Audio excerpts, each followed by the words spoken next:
So with that, I'm going to turn it over to Mark Miles, our host today. Well, thanks, Natalie. Thanks to all of you for being on the call. I have a feeling that while we won't be preaching, this is a little bit like preaching to the choir based on the dear friends who are on the call and what I know about each of our experiences. Gosh, you think about Alzheimer's and however impactful and tragic and the toll that it takes on so many people, so many families. You think about it overlaid with the COVID crisis or the COVID pandemic, and it's just hard to imagine the impact on people's lives. So in a way, why we've all been sort of preoccupied, I think, with this new challenge, I think it's particularly appropriate that we not forget about the, Alzheimer's challenge and what it does to people, what it means to families and the like. In my case, I guess there's a photo on the screen of my mother and father. My mother passed away in 2003 after a really long struggle with Alzheimer's. My dad was just a superb caregiver. I was actually not in Indianapolis and traveling around the world most of the time, and thank God for my father and my sisters. But that was a really long struggle. She was 78 when she died. It's funny, our oldest son, I think at the time that she passed away might have been just about 20. And we were having a conversation not long after that. And he said, I didn't know Mom or Grandma had Alzheimer's. He said, all those years when I was a little kid and I would talk to her, I just thought she was brilliant because I never understood a word she said. And I thought, there you go, right? Interesting disease. My father died in 2013 from Alzheimer's. In his case, it was more rapid onset, and sort of thank God for that in many respects. So we've certainly seen what it means, and then therefore I think it was just an absolute no-brainer for us to be happy to host this call today. And I, again, really appreciate all of you being part of it. The Alzheimer's Association, to be frank, I was not involved with back then, but the more one learns, the more one gets very motivated to appreciate what the Alzheimer's Association does and to try to find ways to share resources and to support their fabulous work. There is a poll function that if we need it, somebody can explain how to use. Maybe it's connected with the chat. I'm not sure about the mechanics, but we would ask, as we're talking here, that all of you, if you wish, might just weigh in on whether you've had a personal connection to this disease, which I think will give us something to talk about. So feel free to do that if you're so inclined. I don't want to say a whole lot more. Tony George is going to make a few comments. We're so delighted the mayor, who's got lots of other things on his plate, has found time to be with us this morning. And we're going to hear something about the science and from Dr. Heather Snyder. And hopefully you all will find this a good use of your time. It certainly is efficient. We did have to bring our own coffee, and happily Natalie and her team didn't have to worry about table arrangements and the rest of that. But I think we can accomplish the same thing in terms of sharing the importance of the association and how you all can perhaps get engaged in one way or another. So thank you all very much. I'll just turn it over to Tony George. Tony?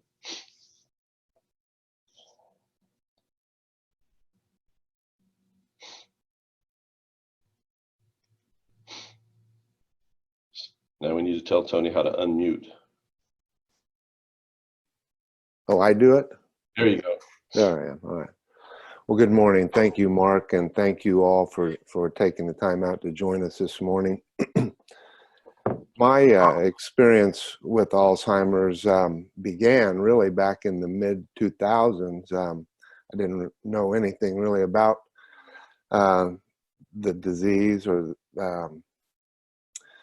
the various names that it carried, but my executive assistant back in 2005, 2006 was being treated for cancer, and it all looked well. That was a successful treatment, and she was recovering back at work. And I began to notice after a period of time, her work started um, um, showing signs of forgetfulness, I suppose. I would go through mail and put things in to be filed into the filing basket, and I would come back from lunch or a meeting, and I would see files opened up that I had read and put back in the basket to be filed, opened up, laying on a shelf somewhere, kind of ruffled through. And I thought, well, that's weird. I know I put this in earlier to be filed. And come to find out, this was a recurring instance. And I encouraged her to, maybe go to her doctor and see if some of her medications were in conflict with one another, and she was having trouble focusing, and maybe there was something more. And ultimately came back, she went to see a neurologist and was diagnosed with Alzheimer's at 55 years old, I believe. And, it progressed rather quickly, and she retired to the loving care of her husband of 30 years. And I ran into him a couple of times over the course of the next couple of years, but it really progressed quickly. And by 62, it had taken her life, not the cancer, but the Alzheimer's. And I really didn't know much about it, but it was very moving at her celebration of life to hear his recounting of his experience. It was very loving. Fast forward then to 2013. I think all of my siblings and I started seeing signs of my mother's forgetfulness. I had not been as close to my siblings and my family as I kind of been away from the company from about 2009 to 2012 or 13. But when I came back, my sisters, one lived in California, one was living in Wyoming, one was living here. But in May of 2013, my daughter was graduating from college, and my mother and I, and we were up for graduation. We missed poll day qualifying 2013 for the first time. Ed happened to win the poll, and we were all up there, kind of huddled around the iPad watching qualifications after the commencement mass. But we came back the next year, 2014. Ed, we were back in Indianapolis for poll day, and Ed won the poll again. And I was happy. I was there to witness it, and was trying to enjoy the moment. And my mother had been taken that day down to Methodist for she wasn't feeling well, and we found that she had some heart conditions. My sisters being out of town, I was selected by her to become her medical power of attorney, and I was seeing her to her doctor's appointments and whatnot. Later that summer, she managed to have her hand slammed in a door and almost lopped off the ends of all of her fingers, but came over here to the hand center at St. Vincent's, and they did a masterful job of taking care of her. But she began to kind of decline from that point on in a number of ways, and we didn't really associate it with anything other than perhaps her enjoyment of alcoholic beverages. And so it was not something that we were really concerned about. But 2014, I want to say later that September, I think we decided to take her for an evaluation down at IU at the neurology down there. And we had a great doctor down there who was, had a great bedside manner and was very direct and very, clear in what we might come to expect with the progression of this disease. It was diagnosed as having Alzheimer's, and just over the course of the next year, 2014-15, because all of her doctor's appointments, she was still living in Terre Haute, but we were going back, and I was bringing her back and forth Terre Haute all the time for neurology appointments and hand appointments, and all of her doctors were over here, eye appointments. So we decided to move her over to Indianapolis. We searched for an appropriate place. We wanted her to live, in her own home, with her own surroundings and her own loved ones by her side. And that proved to be quite a challenge for me and for Guy, her companion.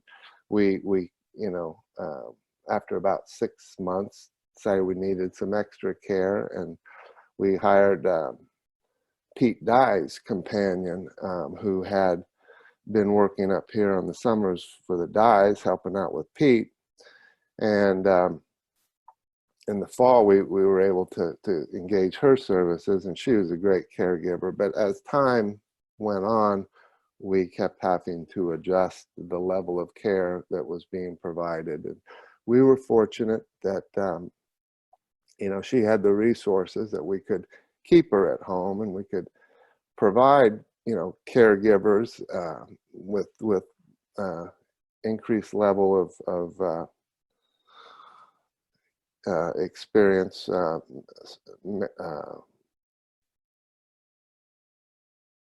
what do you call it, skilled care, having that available, all of them loving caregivers, was just a blessing to us. So that was my first time I really engaged the association. Was we signed up to do the walk in 2016, the walk to end Alzheimer's, downtown Indianapolis. So we did that, and then I got connected via the organization through email and whatnot.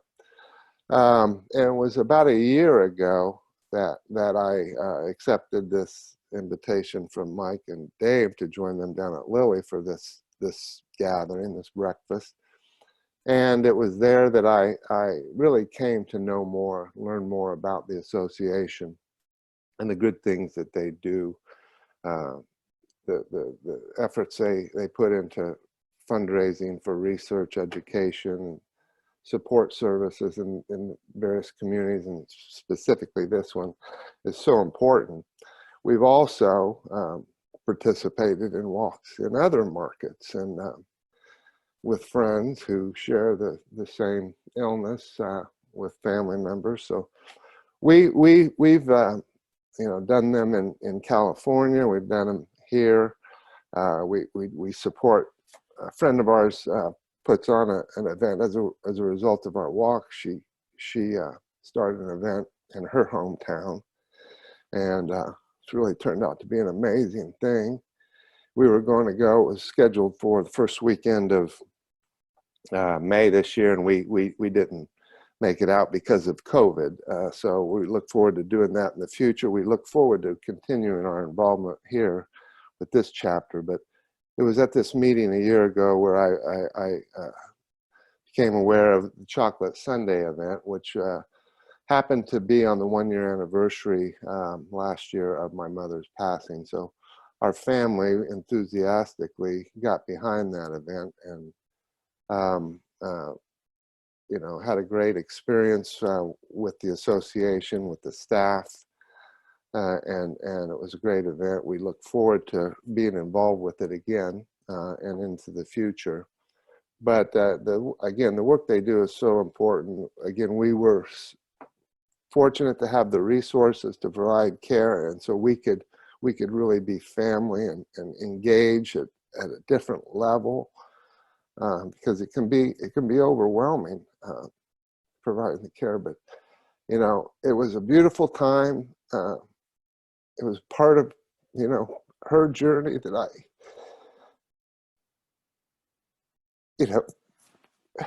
was so honored to be a part of. But, you know, I'm going to stop. I'm going to turn it over to our next guest, who is with us not by video, but available by phone. And I've taken more time, but Mayor Joe Hogsett is on the line. He's been kind enough to give us a piece of his day this morning. I'm sure he is very busy, as Mark said. A lot of people want a piece of him, a piece of his time, and we're fortunate to have it. So with that, I'll turn it over to Mayor Joe Hogsett.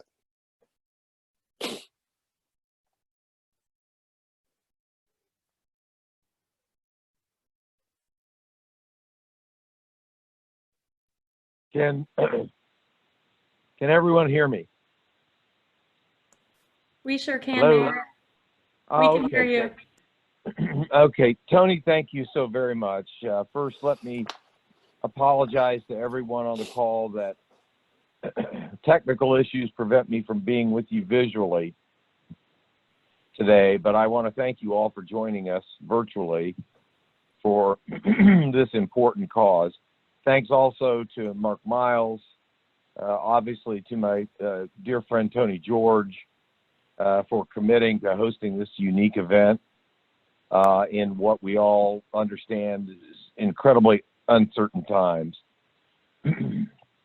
This is clearly an enormously challenging moment for all of us. But while COVID-19 remains understandably our chief focus, the unfortunate reality is that the issues we deal with each year remain with us, and that includes Alzheimer's. In fact, some of our hardest hit residents in the COVID crisis are those with Alzheimer's and dementia, including their families and their caregivers. So thankfully, the Alzheimer's Association is not slowing down its mission of providing care and support and obviously advancing research, but they do need our help. As the most expensive disease in America, Alzheimer's can have a devastating effect on families, whether we count the hundreds of billions that we spend each year on care or the hundreds of thousands of unpaid Hoosiers acting as caregivers for a loved one. Alzheimer's affects our whole economic community. This includes employers. 60% of unpaid caregivers were otherwise employed in the last year. Think about that. So in addition to caregiving, these individuals are working an average of 35 hours a week. 2/3 are women, many of them in the so-called sandwich generation, meaning that they care for their parent and their children. These employees between the ages of 40 and 65 are often your most experienced employees. Of course, those are just the numbers. Beyond these figures lies an overwhelming and very personal cost, similar to the experiences already testified to by both Mark and Tony. Alzheimer's came after both my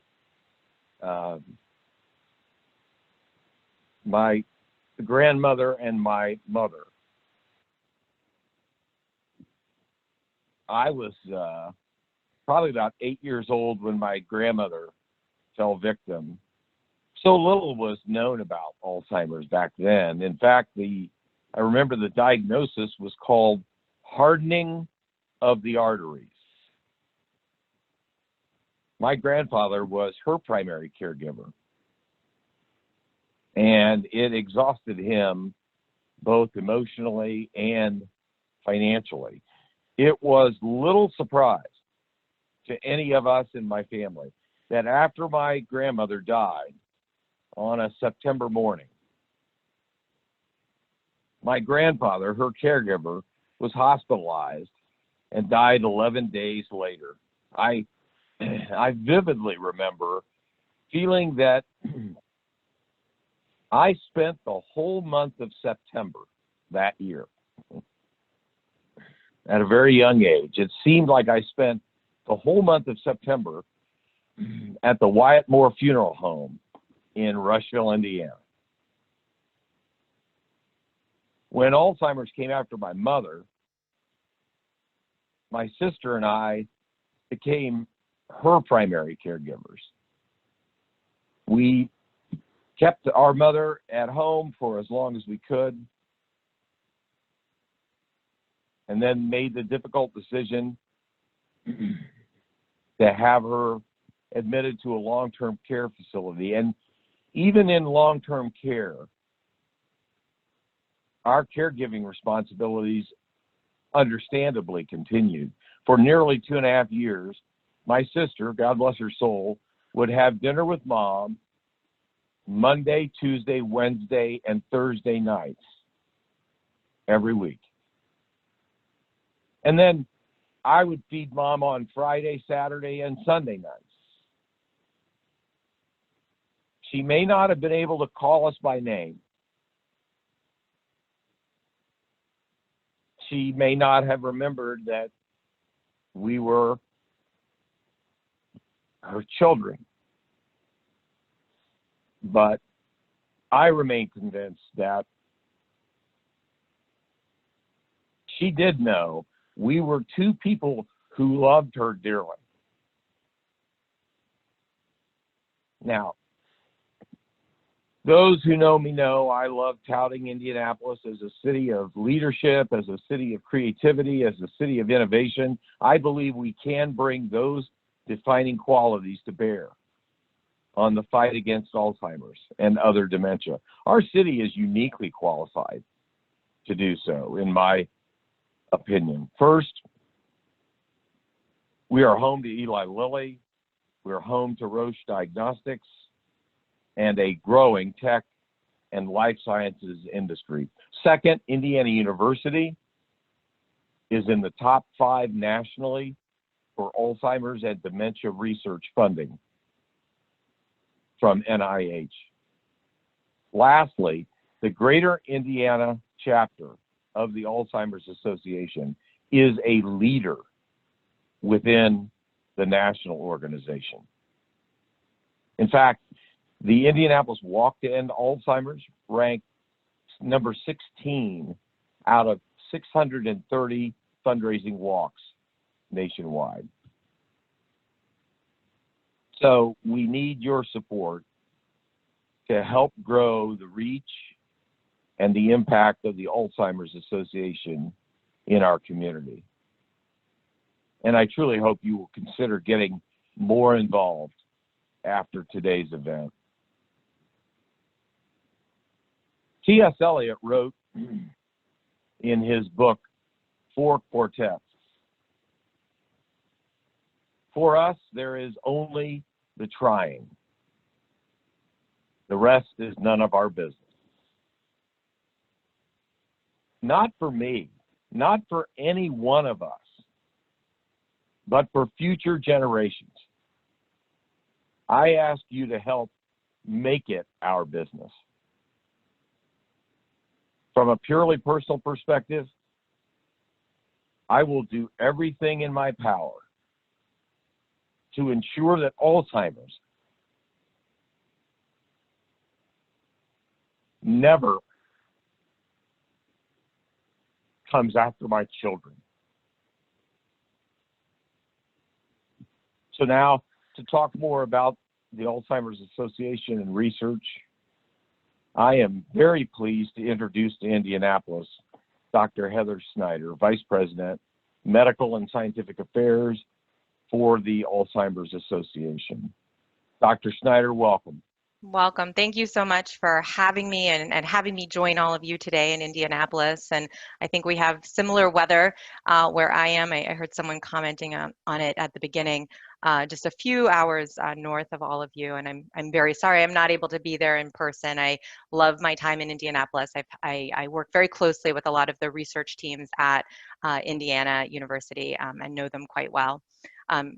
Mark and Tony, thank you so much for hosting today and sharing your stories, and Mayor Joe sharing your own personal story.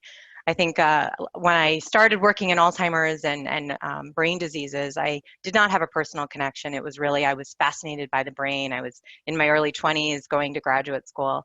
Unfortunately, just by the sheer numbers, with the more than 5 million Americans living with this disease, I know it a little too well now. Our grandmother just passed away about 3 months ago from Alzheimer's. My children know it a little bit too well as well.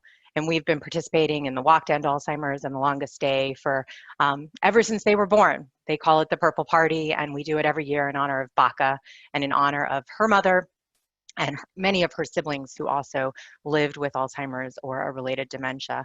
And we'll talk about some of the differences in those in a minute.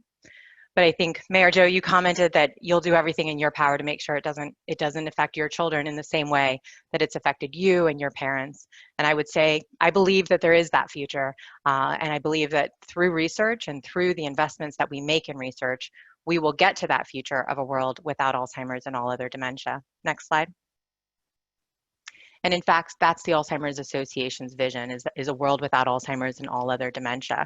Our mission symbol, which I know some of us are wearing today, really defines who we are. We're about people and about science. We are a science-based advocacy organization, both advancing research globally, and I'll talk about that today, and then you're going to hear from Natalie Sutton to talk a little bit more about the work that we're doing in your community to support people, to support the more than 5 million Americans, the more than 16 million people that are providing care and support, to support the families and provide the education and the resources, a place to call when you don't quite know how to handle a particular situation that's here 24 hours a day, 7 days a week.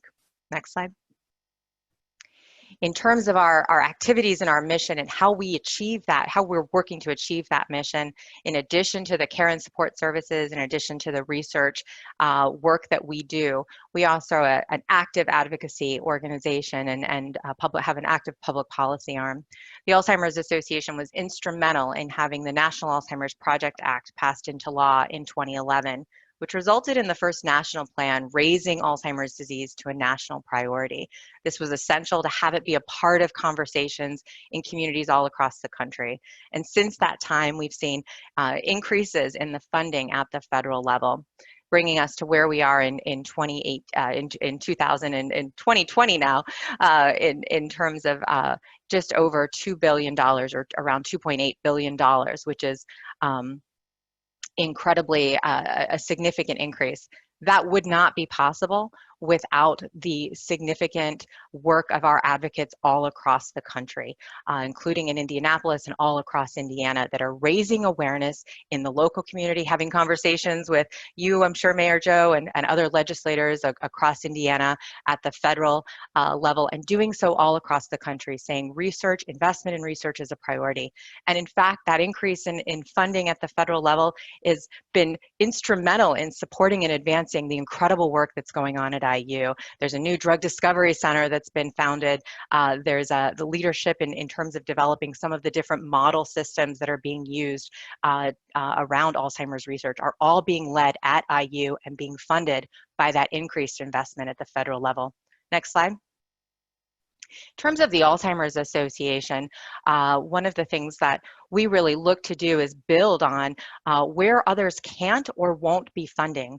We work very closely with our partners at the federal level, and you can just fast forward we work very closely with our partners at the federal level to ensure that we're seeding those novel ideas.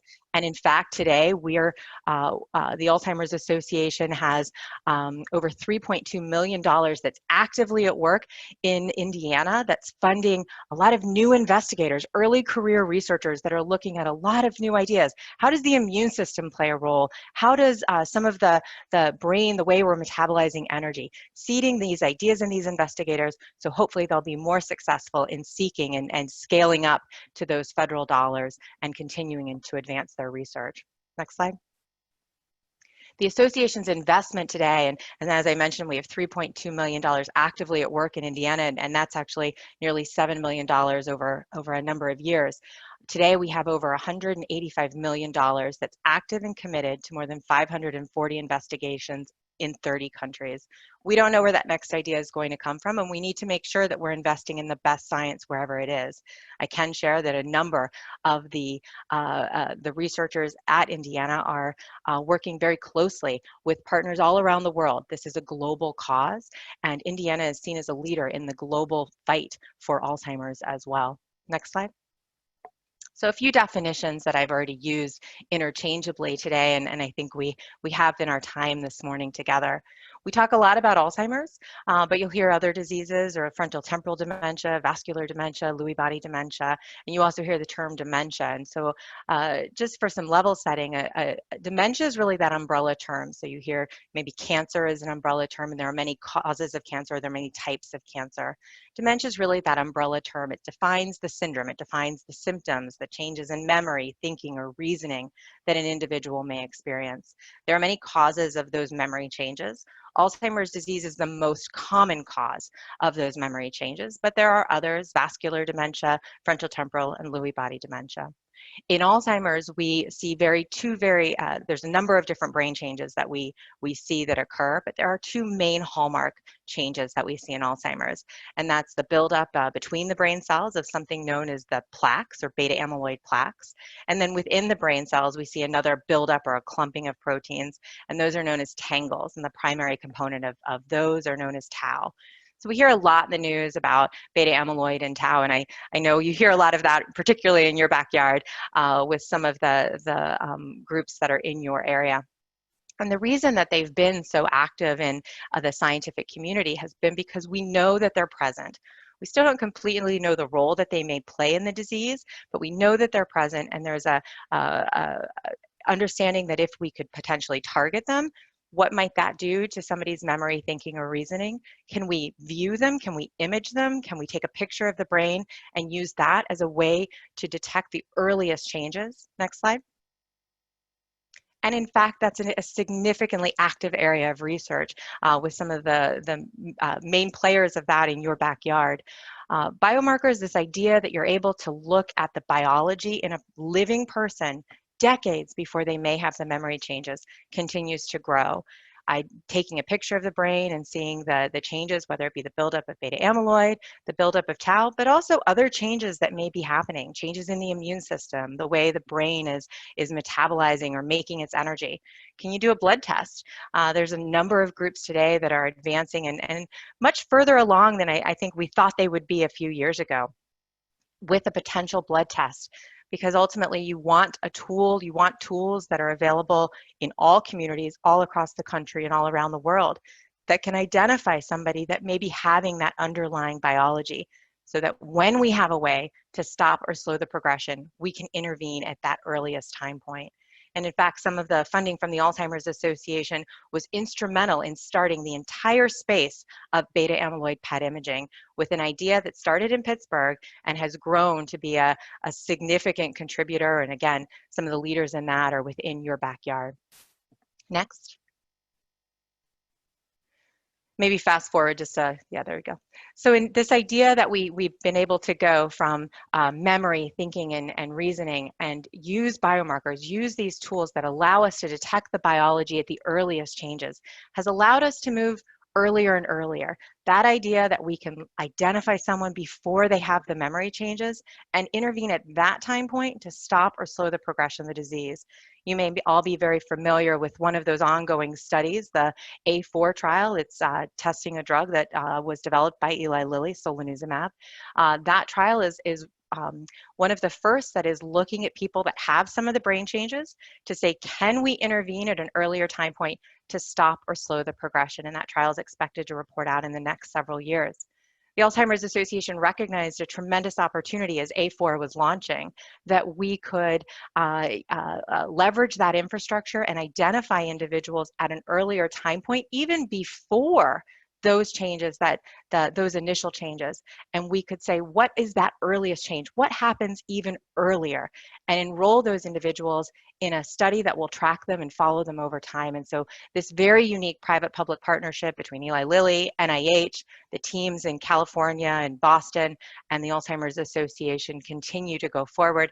And we're learning more and more about the disease. And in fact, all of the partners have shared this data with the scientific community, and we're seeing new studies that wouldn't have been possible without that type of partnership and without that type of collaboration. Next slide. But ultimately, we need to look at what might be the biology that's happening in an individual. How might we be able to treat that biology as we move earlier and earlier, or in individuals that may already have some of the brain changes, that changing them at that point in time may not make the biggest impact for them. So really thinking across that entire disease continuum so we can stop or slow the progression of the disease.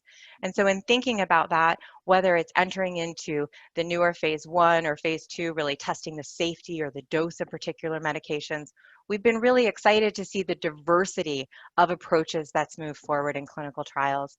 The Alzheimer's Association is the world's largest nonprofit funder of Alzheimer's research, is very proud of one of our programs called Part the Cloud that's doing just that. We've advanced more than 39 clinical trials into the earlier phases, those phase 1, those phase 2s. And one of the big things that we've heard from our colleagues in the pharma industry has been that this type of investment and this type of program by the Alzheimer's Association is allowing those novel ideas to go forward faster and de-risking them, making them more attractive for the larger potential partners to help move them forward. And we have a couple examples where the phase 1 was able to be funded by Part the Cloud, and they're now in phase 2 and moving forward that are partnering with large pharma and moving them forward. So really exciting as we're looking at the expansion of clinical trials in phase 1, phase 2, as we're looking at a diversity of the pipeline that's going forward. Next slide. Because ultimately we understand that Alzheimer's or all of these brain diseases, they have a number of different biologies that are changing in the brain. There might be different ways that we can detect and determine the biology that's changed in each individual. There might be different ways that we should be thinking about treating or targeting that biology based on that person. And then putting it all together with also what we are increasingly understanding about lifestyle and behavioral modifications, and can we modify those behaviors? Not unlike what we do for heart disease today. You go to your doctor, you have high blood pressure, high cholesterol, or maybe there's something else even more so with your heart or your heart disease. Might be a lifestyle intervention, maybe a medication, maybe combinations of those. It's that same type of idea for Alzheimer's. Can we detect the biology at an earlier time point before someone's having a memory? Perhaps it's a different kind of intervention. Maybe the biology, once someone's has more changes in their memory, you'd adjust and you'd treat it a little bit differently. And so we're affecting and treating individuals across that entire continuum, ultimately stopping or slowing the progression of the disease. Because we know if we can delay the onset by just 5 years, more than 5.7 million individuals won't develop Alzheimer's. Those families won't go through the experiences I think many of us personally have gone through. Next slide. So I think just to emphasize the comments that Mayor Joe and Tony and Mark had made as leaders in the community, this is just a tremendous opportunity for all of you to join this cause and our work together. And it's by working together that we will ultimately have a way to stop or slow this disease. I'm so pleased now to introduce my colleague, Natalie Sutton, the Executive Director of the Alzheimer's Association Greater Indiana Chapter, to tell you a little bit more about some of the services and resources immediately in the community. Natalie? Thank you so much, Dr. Snyder. So as you can see from the slide, I do what I do in working at the Alzheimer's Association and supporting our mission in memory of my grandpa, Don. He passed away in 2016 with vascular dementia. And just a few months later, I accepted this role at the association. And as much as I remember him in my work, I think constantly about my grandmother, who was his wife of 60 years and cared for him 24/7 in those last few years. And thankfully, I still have time with her. I've been calling her every week, and I know how proud she is of the work I do to support caregivers like her. So one of the things that I appreciate most about the association is our very comprehensive approach to fighting Alzheimer's and other dementia. Dr. Snyder touched on this, but we work across 6 pillars of our strategic plan, and those are listed here on this slide. So while Dr. Snyder shared in-depth information about research and our work to advance research, she also referenced our advocacy work to advance public policy. But we are here for people in the community today who are affected by Alzheimer's or dementia or caring for a loved one. And for many, the treatments and the research advances won't come soon enough, but our care and support programs provide comfort and they improve the lives of caregivers and their loved ones. The Greater Indiana chapter covers 73 of Indiana's counties, and we have a team of just 24 dedicated staff to do that. But really our greatest power as at the Indiana chapter and as an organization is in our network of volunteers. We have volunteer leaders who deliver programs, education programs, they facilitate support groups, they advocate to their legislators, they raise funds and organize our events. And we even have a governing board at the national level and a chapter board to advise us here in Indiana. So volunteers are really the heart of our organization at all levels. We know that lives are improved when people come to the Alzheimer's Association and when they use our services, but unfortunately, just not enough people are using those services. So in Indiana, we reach about 6,000 people each year. Again, that's a considerable number, and we're grateful that we are improving those lives, but 110,000 Hoosiers are living with Alzheimer's, and 342,000 Hoosiers are providing unpaid care for someone with the disease. So one of the biggest ways that you can help us as leaders in this community is really by helping us to grow awareness of the association and the resources that we have to offer. Now, Alzheimer's and dementia have not stopped because of the pandemic, and at the Alzheimer's Association, we have continued to be there for people with the disease. Could you go back to the last slide? Thank you. So our 24/7 helpline is the most common way that people come to us and come to our services. The helpline did not miss a beat when we transitioned to working virtually in early March. And in fact, those phones have been answered every single day since the helpline opened in May of 2001. The Alzheimer's Association is there for people at 2 in the morning, perhaps when their loved one won't go to sleep and the caregiver just has nowhere else to turn. We're also there for people on the holidays when they go home to see their families and recognize changes in memory or cognition.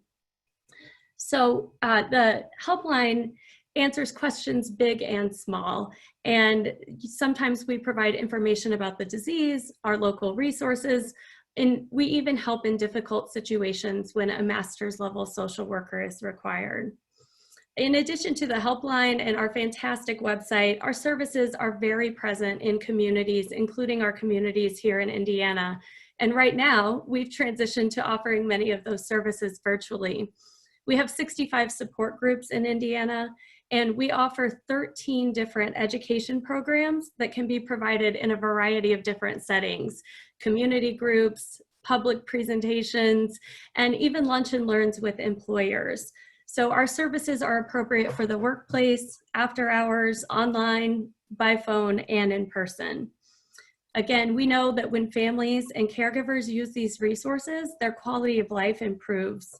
And our care and support services are offered free of charge at all times, thanks to the generosity of our supporters and our donors who engage in our local events and make contributions to support this work. Next slide. There are 3 significant drivers, community events, if you will, of our revenue for the Greater Indiana chapter. And those are Walk to End Alzheimer's, The Longest Day, and our Chocolate Sunday Brunch Gala. The Longest Day, coming up on the summer solstice in June, is a signature campaign with the tagline, "The day with the most light is the day that we fight." We know that every day can feel long for a caregiver, and we encourage people to do what they love to support the Alzheimer's Association mission and raise funds. Chocolate Sunday is a Sunday brunch and chocolate extravaganza, and we gather our community on a weekend in November for that event. And the largest driver of our fundraising support, and also a huge driver of our community awareness, is the Walk to End Alzheimer's. In the walk, our participants carry flowers with colors that represent their connections to the Alzheimer's Association mission. We walk for the day when we can introduce a white flower, which will represent the first survivor of Alzheimer's disease. The power of this program is in corporate and community leadership, volunteers, and the grassroots individual support that we receive through the walk. Now, we take very seriously the importance of being thoughtful stewards of our donor dollars, and we're very proud that 78 cents of every dollar that we raise at the association funds our mission. So I hope that you've learned today that the need for our services is significant and urgent, and like many nonprofit organizations, our support will be impacted by the pandemic, the economic effects, and the current inability to gather. But we won't stop, because Alzheimer's and dementia don't stop. I want to thank those on the call who are already donors and supporters of our work. We thank you for making it possible for us to continue to be there for people at this time. And I also want everyone to know that there is a place for everyone at this table. There are so many ways to get involved, whether you'd like to get involved personally or professionally with your company, by simply sharing our resources with your networks or your employees, sponsoring an event, forming a team for the walk, hosting an education program. So we really look forward to reaching out to you personally and exploring the ways that you might be able to help. And it's now my great honor to introduce one of our incredible volunteer leaders, Mandy Heslin.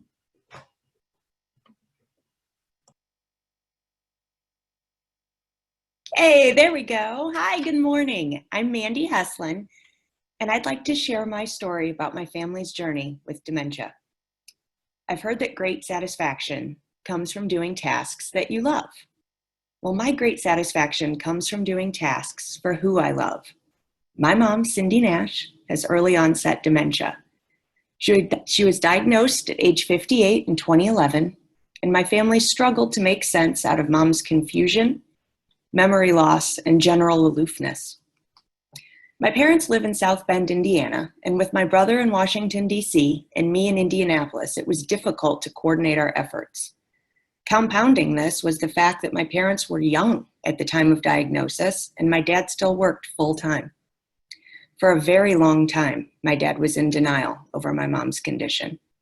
Grim reports from her family doctor only confirmed his theory that nothing could be done to help her. Visits and phone calls home became less desirable, not because of an unwillingness to be together, but because of the hopelessness we all felt in Mom's presence. Despite all, she remained cheerful while my dad wrestled with his loyalty to keep her at home as long as possible, be her full-time caregiver, and remain dedicated to his co-workers and employees as he continued his career. And meanwhile, I struggled with how to communicate with my mom from a distance as she slowly forgot who I am. I know I'm not alone in my journey in being far away from my loved one, and I found solace in the Greater Indiana Alzheimer's Association. As I'm finding out my family's story of believing the stigma that nothing can be done, taking on the burden of care alone, like my dad, and retreating into a life of solitude as a dementia caregiver is not a unique tale. All too often, families are reluctant to ask for help or begin the nursing home journey because of the length and unpredictability of the disease. Care is expensive. And with most reports of dementia lasting up to 20 years, daily outsourced care can quickly ravage a life's work of savings. My dad chose to retire this year at 67. He is the full-time caregiver for my mom. She is in the final stage of the disease. And after struggling for so long in how to best help her, The Alzheimer's Association finally gave me direction and purpose. Through the resources of the Alzheimer's Association, my family has begun to comprehend that the dementia journey does not have to be a lonely and isolating one. My dad has realized how much encouragement and comfort the association has to offer, and for the first time, will be participating in the Walk to End Alzheimer's with our extended family and friends. In fact, the second picture in this slide here is Nick Bowders with my brother and my mom. He is one of the chairs for this year's South Bend Walk. It's one of my brother's best friends from high school. He loves my parents and wanted to show his support. And in this way, it has helped my family realize just how much love and understanding there is in the Alzheimer's and dementia community. So, I've told you about my family's journey, but let me tell you a story about why I'm here. In 1999, my mom's mother passed away suddenly. And in spending time with her widowed father, my mom noticed how dinner time was especially hard on him. He had lost his conversational partner. Dinners were no longer a social affair, just eating. She looked at her extended family, and there's a lot of them, she's half Italian, and noticed how many singles, widowed, divorced, single by choice that she knew. So she started Monday night supper club for all those that ate alone. Every Monday night, my mom provided a 3-course meal, complete with a full bar.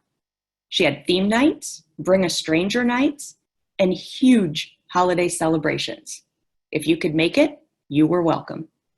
Our home became a social hub for the lonely in our community, and it gave my mom a sense of purpose, that through her hospitality, she could make someone else's life a little bit better.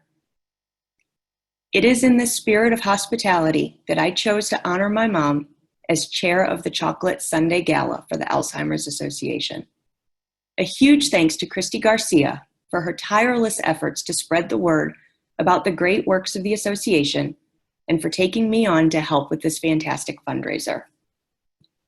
Since I cannot help with the daily tasks of my mom's care, I want to focus on what I can do. I can help her and all affected by Alzheimer's and dementia by raising support, funds, and awareness through a big party, which my mom would have loved. I have found my purpose in the association, and since you are on this call, I invite you to find your purpose in this as well. And together, we can plan for the biggest celebration of all, when we find a cure. Thank you, and I'll turn it back over to Mark. Mandy, thank you. Thank you for sharing. It was certainly your comments are certainly a poignant reminder of what families go through, and God bless you and good luck as you get through this. But it's also a very hopeful message about the future and what can be done and how all of us can make a difference. And so I really appreciate your comments. 110,000 patients in Indianapolis, or in Indiana, I think we heard. Unbelievable. But the association does so much, and I think that was really the point of this this call this morning, whether it's the helpline or the support groups or the education programs, the walk, the longest day, the chocolate Sunday. I just love that. In our family, we try to make every Sunday a chocolate Sunday, but this one has special meaning. And I think you've given us a lot to think about in terms of all that you do. All of us have to be very grateful for the work of everybody at the Alzheimer's Association, Greater Indianapolis, Greater Indiana, I guess. But also giving us the opportunity to think about whether we can get involved. So this is not an overt fundraiser, but we do hope that each of you will be open to one thing, and that is to accepting an outreach from the association and its staff, and to sharing a little bit of your time to learn more about ways you can be involved. And as you can gather from the breadth of things that the Alzheimer's Association does, it doesn't have to be about giving money. There's so many ways that you can make a difference. You and your family can make a difference by signing up to get involved. So that's really our ask for today.